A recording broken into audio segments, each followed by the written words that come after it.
Estamos aqui de volta para a continuidade aí do nosso material relativo a metabolismo no exercício. Então, a gente terminou o encontro anterior nesse slide aqui, onde nós colocamos que a maioria dos esportes utilizam a combinação das vias metabólicas para a produção de ATP. Então, nós não temos atividades que são exclusivamente aeróbicas ou exclusivamente anaeróbicas. Exercício intenso de curta duração. Então, como já foi dito aqui já muitas vezes, né?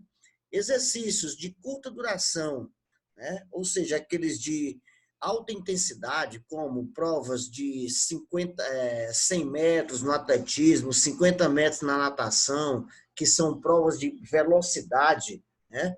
Tem como sistema predominante o sistema ATP-PC, né?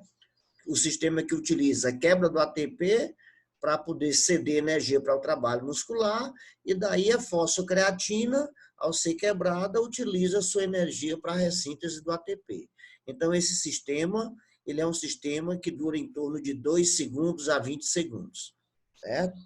Exercícios com mais de 20 segundos e que cheguem lá até mais ou menos uns 2 ou 3 minutos, aquele período do chamado déficit de oxigênio, você tem o quê? Você tem como predominante quem? A glicólise. A glicólise, veja o nome, ó, lise quebra, glicocarboidrato. Então, ele se utiliza da quebra da glicose para produzir energia para a ressíntese do ATP. Então, atividades acima de 20 segundos já vão passar a utilizar essa glicose como combustível por via anaeróbica.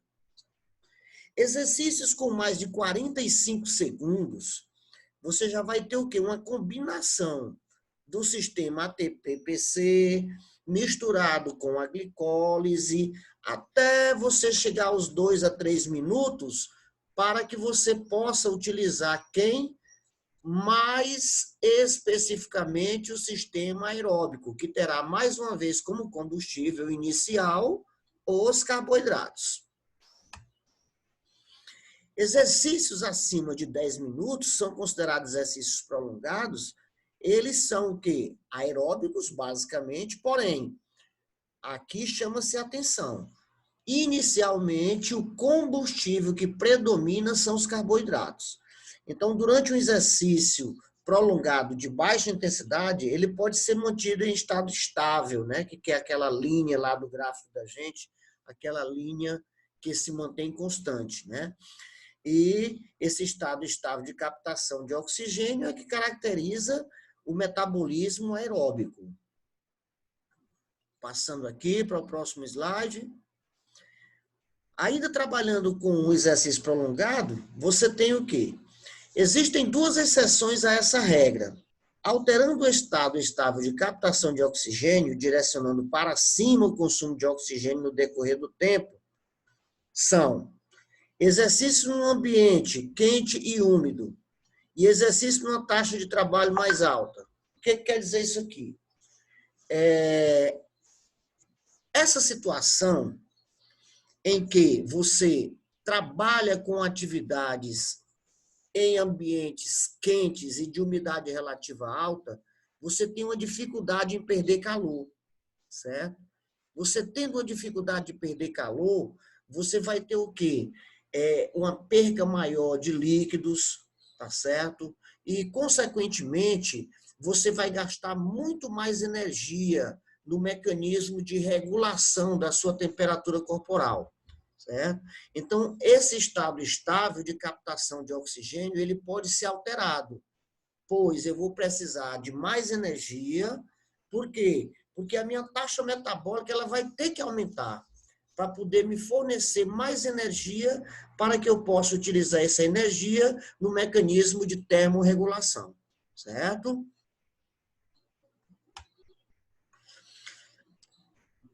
Exercício progressivo ainda, quer dizer, você está aumentando a intensidade do esforço.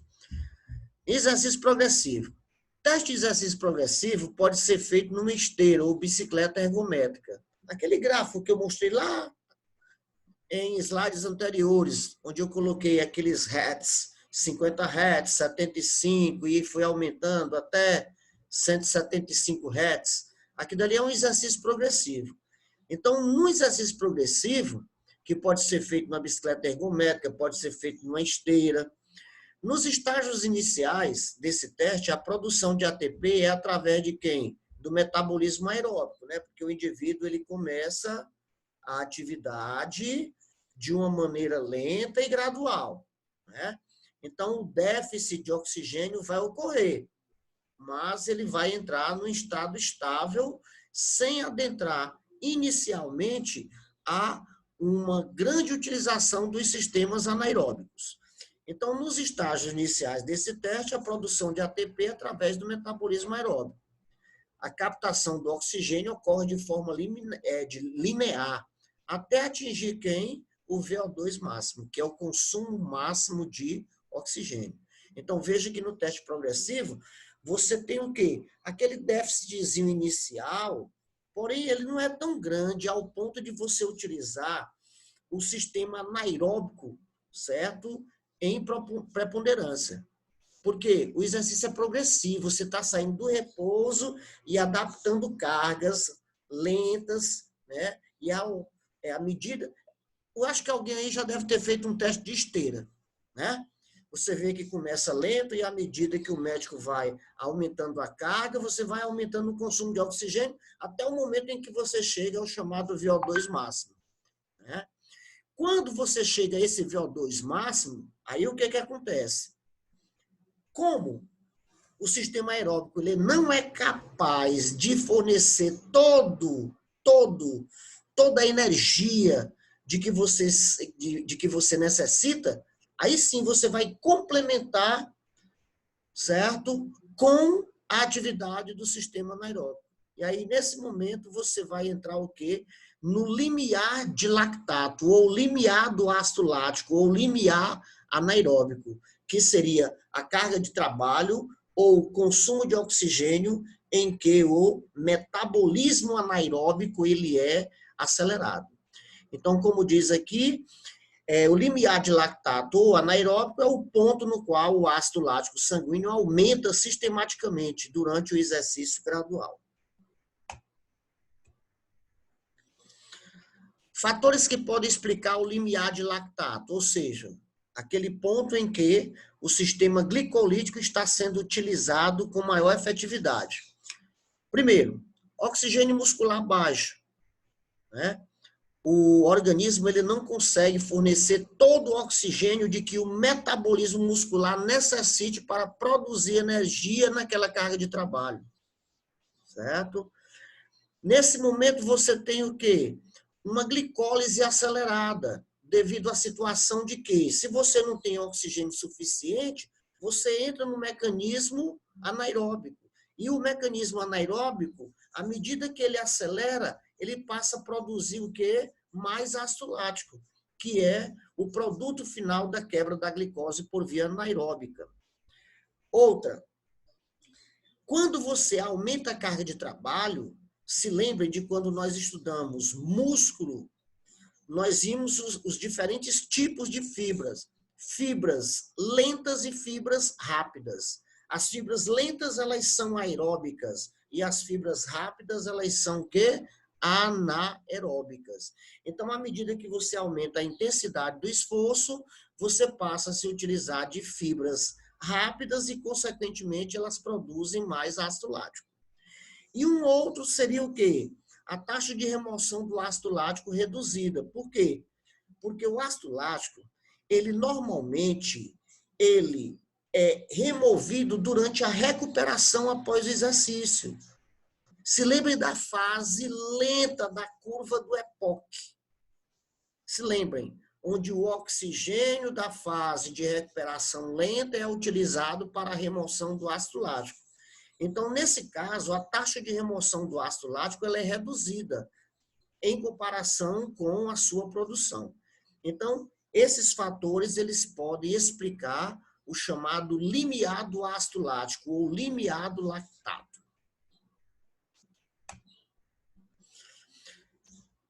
Ainda falando sobre limiar do lactato, ele é importante nas aplicações práticas, tais como a predição do desempenho e a indicação da intensidade do treinamento.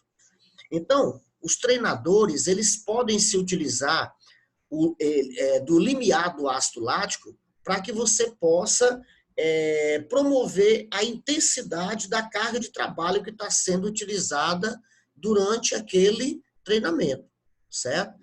Cargas de trabalho em que você produz em torno de 36 miligramas por cento ou 4 milimoles por litro de sangue de ácido lático, ele é condizente com o limiar anaeróbico. Então, naquele momento ali, a carga de trabalho ela está suficientemente grande para o indivíduo estar no seu VO2 máximo. Então, o limiar do ácido lático ele é muito importante dentro dos programas de treinamento. Utilização do substrato durante o exercício. Aquela história, o substrato seria o quê? Aquilo que está produzindo energia. Poderia ser quem? Poderia ser um carboidrato, poderia ser um lipídio, poderia ser uma proteína. Então, vamos ver aqui como que se comporta a utilização do substrato. A razão de troca respiratória, R, é a relação entre o dióxido de carbono que é produzido e o consumo de oxigênio. Então, quando você tem esse quociente, o VCO2 sobre o VO2, você estará o quê? Trabalhando com o chamado quociente respiratório, certo? O quociente respiratório, ele varia de acordo com o substrato energético que você está utilizando. Normalmente, quando você utiliza somente carboidrato, esse quociente respiratório vai dar 1. Por quê? Porque se vocês se lembrarem do processo de respiração aeróbica, você verá que a quantidade de oxigênio que é consumida vai ser igual à quantidade de gás carbônico que é produzida. Aquela fórmulazinha lá, ó, que diz o seguinte, C6H12O6 mais 6O2 vai produzir 6CO2 mais 6H2O mais energia. Então, como você tem 6CO2 e você tem 6O2, você vai ter o quê? Quando você fizer a divisão, quociente respiratório, 6 dividido por 6 vai dar 1. Então, o quociente respiratório, ele nos dá uma informação a respeito do substrato que está sendo utilizado. Quanto mais o quociente respiratório se aproxima de 1, mais carboidrato você está utilizando. Quanto mais ele diminui de 1, mais lipídios você estará utilizando. Não vamos dizer mais lipídio. Você vai estar utilizando uma mistura metabólica em que você vai estar acrescentando lipídio, tá certo? Para produzir energia. Então, através dessa razão, estima-se o percentual de contribuição dos carboidratos e das gorduras ao metabolismo energético durante o exercício. O fato de as gorduras e carboidratos se diferenciarem na quantidade de oxigênio utilizado e de gás carbônico produzido durante a oxidação é de grande importância para esse quociente respiratório. Normalmente, as gorduras, elas consomem mais oxigênio para produzir, no caso, menos gás carbônico, as gorduras. E os carboidratos produzem a mesma quantidade de gás carbônico em relação ao consumo de oxigênio. Então, a isso, ó, nós denominamos de quociente respiratório. Quando se usa R, quociente respiratório, como preditor da utilização do substrato no exercício, o papel das proteínas na contribuição da produção de ATP durante a atividade é ignorado. Ou seja, você está falando somente de carboidratos e de gorduras. Certo? Então, não existe, no caso, uma R que esteja relacionada à proteína. Então, R é não proteica, não tem relação nenhuma com proteínas. Para que o R, ou seja, o quociente respiratório, seja utilizado como estimativa da utilização do substrato durante o exercício, o indivíduo deve ter atingido o estado estável. Então, nesse caso, aquele estado estável é aquela carga de trabalho em que você está assimilando sempre uma mesma quantidade de oxigênio que esteja relacionada à capacidade de produção de energia pelos seus sistemas aeróbicos. Somente durante o exercício no estado estável é que a produção de gás carbônico e o consumo de oxigênio refletem a troca metabólica gasosa nos exercícios. Então, eu não posso falar em quociente respiratório estando falando em uma situação de exercício progressivo em que eu esteja no déficit de oxigênio, certo? Então, eu só posso falar do quociente respiratório em um estado estável. Então, veja que esse quadro ele é muito interessante, ó, aquilo que eu falei para vocês, né? Se você tem o quê? O coeficiente respiratório 1, olha aqui para baixo, 1, significa dizer que 100% do substrato energético que você está utilizando é o carboidrato, ok? E, à medida que você vai passando a utilizar a gordura como combustível, ó, vai subindo. O coeficiente respiratório, ele vai o quê? Diminuindo. O nosso coeficiente respiratório normalmente está em torno de 0,75, certo? 0,75, isso em condições de repouso. Isso em condições de repouso. Me desculpe aí eu não ter falado antes. Por quê? Porque em condições de repouso, 2/3 do combustível que nós utilizamos é proveniente de quem? Das gorduras. E somente 1/3 restante é proveniente dos carboidratos. À medida que você vai realizando uma atividade física, dependendo do momento em que você venha calcular o coeficiente respiratório, que só pode ser onde? Na fase de estado estável, que normalmente ultrapassa o quê? Os 2 a 3 minutos de atividade, aí sim. E se for numa atividade progressiva, à medida que você vai aumentando a carga, você vai modificando esse quociente respiratório. E assim dá para você saber qual seria a maior proporção de nutriente que você estaria utilizando.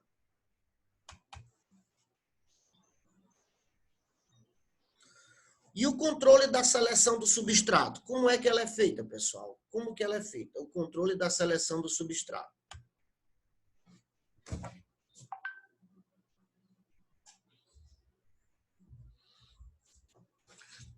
Desculpe eu sair para poder ligar ali, que já anoiteceu aqui, tá certo? Então, os fatores que controlam a seleção dos substratos. Primeiro, a intensidade do exercício. Quanto mais intenso for o exercício, mais anaeróbico ele é. E, normalmente, o organismo ele tem uma preferência pelos carboidratos em atividades de curta duração e alta intensidade, certo? A duração do exercício. Ora, exercícios que duram em torno de 2 a 3 minutos são exercícios anaeróbicos. Eles começam com o sistema ATP-PC, porém, lá pelos 20 segundos, você já começa o quê? A fazer uma mistura com quem? Com o sistema glicolítico, que utiliza quem? Os carboidratos. Tá certo? À medida que o exercício vai alongando em tempo, você vai continuando com os carboidratos, só que lá para 20 minutos, 30 minutos, 40 minutos, na situação de uma maratona, 40 minutos, por exemplo, você já está queimando 50% de carboidrato, 50% de lipídios. A partir de então, você tende a diminuir carboidratos e aumentar o consumo de lipídios. Porém, à medida que você depleta carboidratos, você também tem uma dificuldade em metabolizar lipídio. E aí, nesse momento, começa o que nós chamamos de catabolismo proteico. Então, a intensidade do exercício, a duração do exercício, são dois fatores interessantes que regulam ou controlam, selecionam os substratos utilizados. O outro é a dieta, que seria o quê? A interação entre o metabolismo das gorduras e dos carboidratos. Se lembre daquela história, né? Se você não tem carboidrato suficiente, porque você, não, eu não vou ingerir carboidrato não, porque a minha nutricionista, a minha vizinha me falou que o carboidrato engorda, né? E aí, de repente, o que acontece? Se tu não tem carboidrato, tu não consegue também metabolizar o quê? O lipídio, certo? Então, tem que existir uma interação entre esses elementos para que o metabolismo de gorduras e de carboidratos, eles andem em conjunto, certo? De maneira a produzir energia satisfatória para o nosso organismo. Com relação à intensidade do exercício, observe aqui, ó. Exercícios de baixa intensidade, menor do que 30% do consumo máximo de oxigênio, normalmente eles utilizam o quê? Gordura como combustível. É aquela velha historinha que a gente colocou, né? Uma caminhada. Por que uma caminhada é boa para você perder peso gordo? Porque ela tem uma baixa intensidade e você pode realizar por um tempo prolongado. Agora, atividades de alta intensidade, acima dos 70% do VO2 máximo, que é a capacidade máxima de absorção de oxigênio, aí você já tem uma preferência por quem? Pelos carboidratos. Com relação à duração do exercício, observe aqui, ó. Durante o exercício prolongado de baixa intensidade, acima de 30 minutos, ocorre um desvio gradual do metabolismo dos carboidratos em direção a quem? Ao metabolismo das gorduras, aquilo que eu falei para vocês, ó. Vejam lá que eu falei na maratona. Em torno de 40 minutos você já está o quê? Equiparando, ó. 50% de carboidratos, 50% de quem? De lipídios. Olha aí como é interessante aí a comprovação do slide. Com relação à dieta, a interação entre o metabolismo das gorduras e dos carboidratos. Os carboidratos armazenados como glicogênio nos músculos, como fonte direta, e no fígado, como reposição de glicose no sangue, tá certo? Eles são de grande importância. Por quê? Porque os carboidratos, sob a forma de glicogênio, eles é que vão ceder a glicose para que você possa se utilizar dessa glicose nas atividades de alta intensidade. Só que essa glicose ela vai depletar em pouco tempo. E daí o que vai acontecer? Entra a glicose hepática pela atividade de quem? Da estimulação do pâncreas, liberando quem? Liberando o glucagon, que vai quebrar o glicogênio hepático, transformando em glicose hepática, que vai sendo cedida lentamente para a corrente sanguínea e para os músculos, para que o indivíduo possa realizar uma atividade por um tempo maior, e é claro que para isso ele tem que o quê? Trabalhar com uma menor intensidade.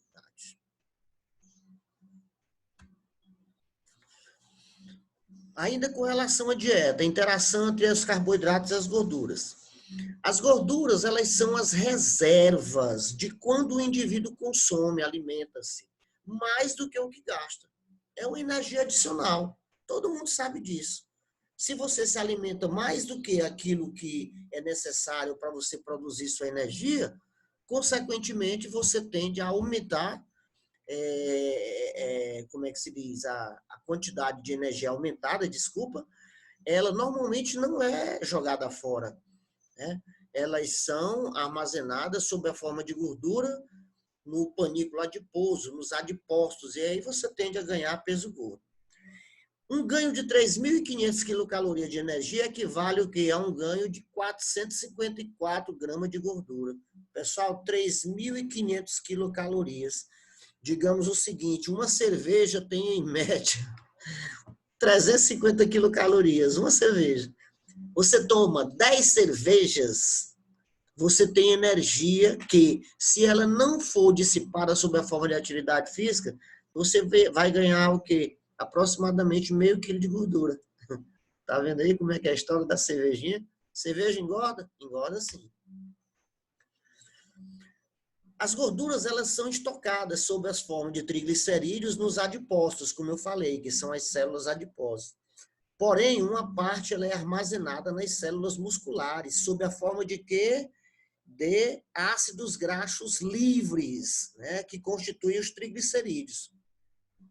Já os triglicerídeos, eles são metabolizados, degradados em ácidos graxos, tá aí, ó, e álcool, glicerol. Sendo assim convertidos em quem? Acetilcoenzima A. Quem está fazendo minhas atividadezinhas aí, lá você tem as questões e vocês veem lá, ó, esse acetilcoenzima A. Esse acetilcoenzima A, ele é proveniente do metabolismo de carboidratos por via aeróbica, metabolismo dos lipídios, metabolismo de alguns aminoácidos, e é ele que entra no ciclo de Krebs, e depois os hidrogênios e elétrons são repassados para onde? Para a cadeia respiratória, com o objetivo de produzir energia. Ok? Então, pessoal, assim, a gente deu o quê? Uma analisada aqui na atividade metabólica durante o exercício. Isso aqui, ele complementa aquele assunto que vocês, no caso, trabalharam no conteúdo do assunto anterior, certo? E, desta forma, com as atividades que vocês estão realizando, né, que foi pedido para que vocês respondessem um questionário, tá bom? Vocês juntando os capítulos do livro, seja ele do McCartley, seja ele de outro livro de fisiologia, como do Fox, do Foss, do Bowers, que fala sobre bioenergética, certo? Com esses slides que eu repassei para vocês e com as atividades e que é o que eu estou sentindo que é assim, uma falta de vocês. Vocês têm que procurar sanar suas dúvidas justamente nos encontros da gente, tá certo? E para você ter dúvidas, você tem que ter estudado, certo? Então, meus amigos, eu estou encerrando aqui essa parte de slides e a gente se encontra aqui em um outro momento para a gente debater outros conteúdos relacionados à nossa fisiologia do exercício. Muito obrigado pela participação de todos.